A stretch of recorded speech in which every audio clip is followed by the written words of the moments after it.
Hello बच्चों, learning phase in physics में मैं मीतू सैनी आपका स्वागत करती हूँ।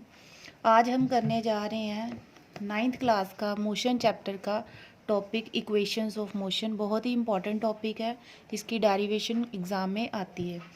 तो सबसे पहले तो हमने इक्वेशंस ऑफ मोशन निकालना है।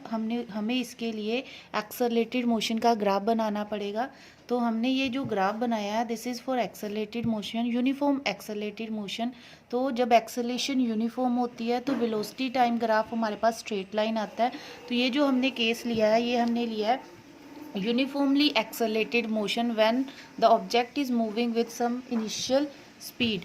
तो ऑब्जेक्ट ऑलरेडी किसी इनिशियल स्पीड से मूव कर रहा है, तो इसलिए हमने इस ग्राफ को ओरिजिन से स्टार्ट नहीं किया, हमने इसको ए पॉइंट से स्टार्ट किया। It means it has some initial speed that is U. तो यू ऑलरेडी इसके पास इनिशियल स्पीड थी। After that the graph is like straight line. तो ये this is the uniform acceleration. तो इसके लिए हमें ये वाला ग्राफ कंसीडर करना पड़ेगा।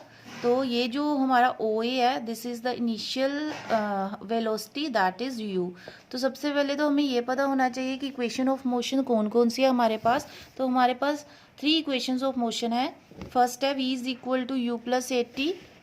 सेकेंड है s is equal to U T plus half A T square.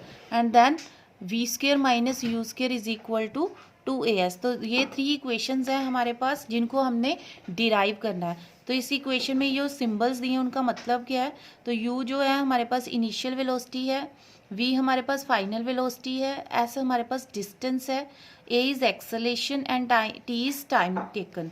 तो सबसे पहले हमने first equation of motion derive करनी है। तो फर्स्ट इक्वेशन ऑफ मोशन को डिराइव करने के लिए देखो, सबसे पहले हमने निकालना फर्स्ट इक्वेशन ऑफ मोशन से हमने निकालनी जो डिराइव करनी है, हमने स्लोप से स्टार्ट करना है कि स्लोप किसके इक्वल होती है। देखो, जब भी कभी स्लोप हमने निकालनी होती है, स्लोप का मतलब होता है लाइक दिस स्लैंटिंग। तो स्लोप इज़ लाइक दिस। तो ये हमारे पास जो ग्राफ है, इसमें ये जो है A B, this is a slope. तो हमें ये ए बी स्लोप निकालनी है। जब भी हम स्लोप निकालते हैं तो टेंजेंट निकालते हैं। टेंजेंट का मतलब ही स्लोप होता है। बट क्योंकि 9th क्लास में बच्चों ने ट्रिग्नोमेट्री नहीं पढ़ी होती, तो इसलिए उनको टेंजेंट का नहीं पता। तो हम यहाँ से कैसे लिख सकते हैं कि हमने इस स्लोप को निकालना है। तो ये हमें थोड़ा सा याद करना पड़ेगा कि स्लोप किसके इक्वल होती है।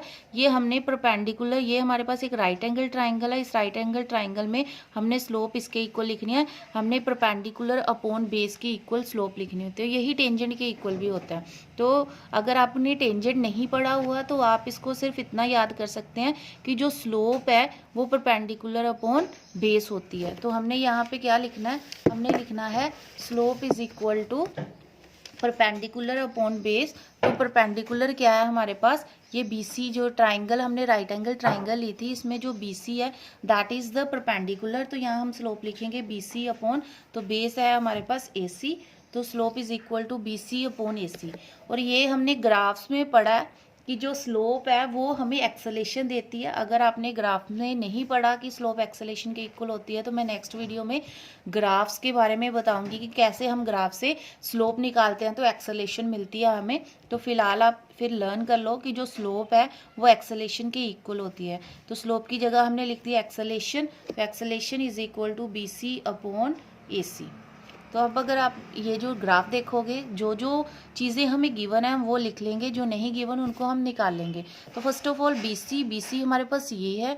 और अगर हम ध्यान से देखेंगे तो BC is equal to AE। But ये जो AE है हमें गिवन नहीं है, हमें नहीं पता ये AE की वैल्यू कितनी है। हमें गिवन क्या है, हमें OE गिवन है। OE की वैल्यू है हमारे पास V, ठीक है। और हमें OA गिवन है, उसकी वैल्यू हमारे पास U। तो अगर हम इस OE में से ये OA माइनस कर दें, इतना सा हम माइनस करते हैं, तो पीछे हमारे पास ये वाला पोर्शन रह जाएगा। इट मीन्स हमारे पास OE आ जाएगा। तो इसलिए हम क्या लिखेंगे इसको, OE माइनस OA। तो हम BC की जगह लिखेंगे OE माइनस OA। अब इस साइड से भी लिख सकते हैं BC किसके इक्वल है, OB minus DC minus DB minus DC। तो आप इस तरह से भी लिख सकते हो, क्योंकि ये इसके पैरेलल है तो आप इसको भी लिख सकते हो। तो OE माइनस OA, जिस तरह से आपने लिखना आप लिख सकते हो, डिवाइडेड बाय AC। AC हमारे पास ये है और ये AC is parallel to OD which is equal to time T।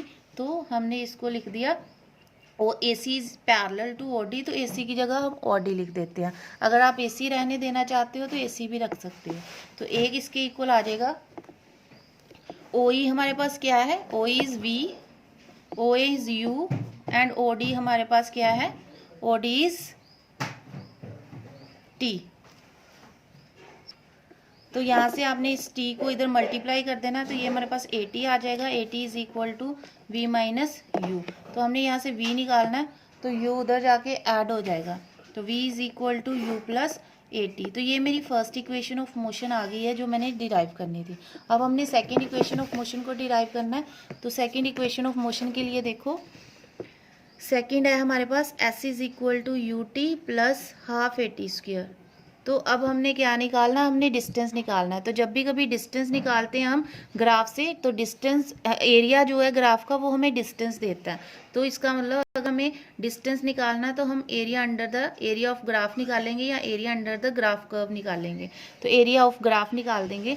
तो ये मेरे पास जो कर्व है AB, इसके अंडर ये जो सारा एरिया आएगा, दिस वन, ये सारा एरिया हमने निकालना है। ठीक है, तो ये अगर हम एरिया देखेंगे तो ये मेरे पास टू थिंग्स बन रही हैं, that is one is triangle and the other is rectangle.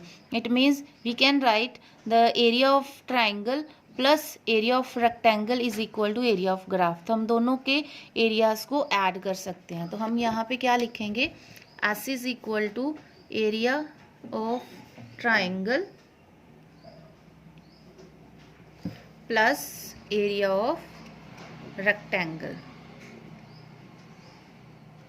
तो एरिया ऑफ ट्राइंगल कौन सी है, ट्राइंगल इज ABC, और रेक्टेंगल कौन सी है, OACD।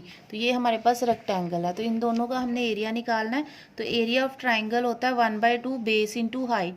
तो 1/2 इस ट्राइंगल में बेस क्या बनेगा, base is AC, base is AC and height is BC। तो it is equal to AC into BC plus area of rectangle क्या बनेगा, रेक्टेंगल हमारे पास ये है OACD। तो इसमें हमारे पास लेंथ इंटू ब्रेथ होता है रेक्टेंगल का एरिया, तो it is OD into DC। तो ये हम लिखेंगे OD इंटू DC। तो ये मेरे पास आ गया एरिया। तो S इज इक्वल टू 1/2। अब कुछ नहीं करना, हमने जो जो चीज़ें हैं उनकी वैल्यूज़ लिख देनी है। जैसे AC है तो AC हमें पता है किसके इक्वल है, OD के equal, which is equal to T। तो AC की जगह हम T लिख देंगे। BC की जगह हम क्या लिखेंगे, देखो BC फिर हमें नहीं पता, जैसे हमने पहले निकाला था BC की वैल्यू वैसे ही हम निकालेंगे। तो बार बार हमें निकालने की ज़रूरत नहीं है। हमने यहाँ पे निकाला था, यहाँ पे हमने निकाला था BC अपॉन AC किसके इक्वल है, A के इक्वल।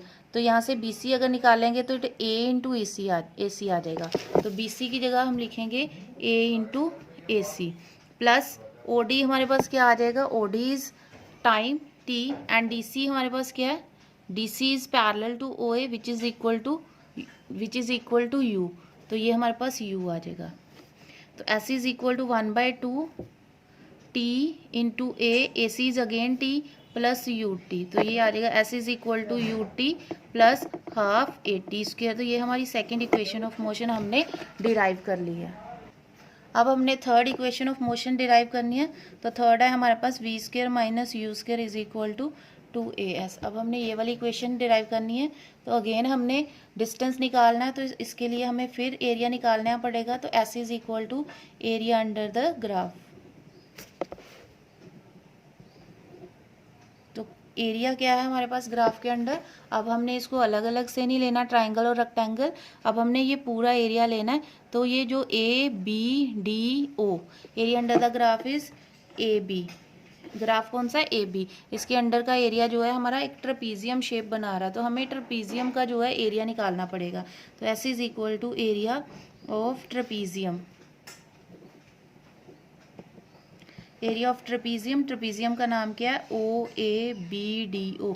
तो ये हमारे पास BD, ये हमारे पास ट्रेपीजियम है जिसका हमने एरिया निकालना है।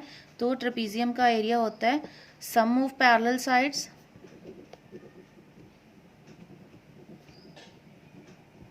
Divided by 2 into height. तो ये हमारा ट्रेपीजियम का एरिया है। तो S इज इक्वल टू, अब इस ग्राफ में अगर देखो तो पैरेलल साइड्स कौन सी है, ये जो OA और BD, ये हमारी दो पैरेलल साइड्स बन रही है। This is the non parallel side, तो इसको नहीं हम ले सकते, तो ये दोनों पैरेलल साइड हैं, तो हम यही लिखेंगे OA प्लस BD अपॉन 2। फिर हाइट क्या होती है, दो पैरेलल साइड्स के बीच का जो डिस्टेंस होता है, तो इन दोनों के बीच का डिस्टेंस है OD, तो ये हमारी हाइट हो जाएगी, तो OD हमारी हाइट है। अब बस इनकी वैल्यूज़ पुट करो, OA is U, BD is V upon 2, OD is T, तो ये हमारे पास आ गया। तो देखो अभी इक्वेशन प्रूव नहीं हुई है, अगर आप ध्यान से देखोगे तो इक्वेशन में कहीं भी T नहीं है, लेकिन यहाँ हमारे पास T आ रहा है, इसका मतलब इस T को हमें एलिमिनेट करना पड़ेगा। तो हम फर्स्ट इक्वेशन यूज़ कर सकते हैं, कौन सी, V is equal to AT plus U, तो यहाँ से हमने T निकालना है, तो T आ जाएगा V minus U upon A, वो T की वैल्यू हम यहाँ पुट कर सकते हैं। तो S is equal to V plus U upon 2, T की जगह हम पुट करेंगे V minus U upon A।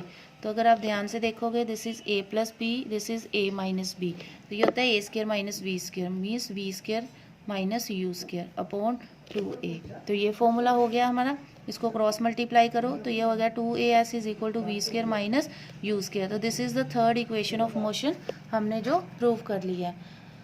Students, अगर आपको ये टॉपिक समझ में आ गया हो, अगर आपको मेरी वीडियो अच्छी लगी हो, तो वीडियो को लाइक ज़रूर करें, अपने दोस्तों में शेयर करें और मेरे चैनल को सब्सक्राइब करें ताकि आपको नए अपडेट्स मिलते जाएं। Thank you.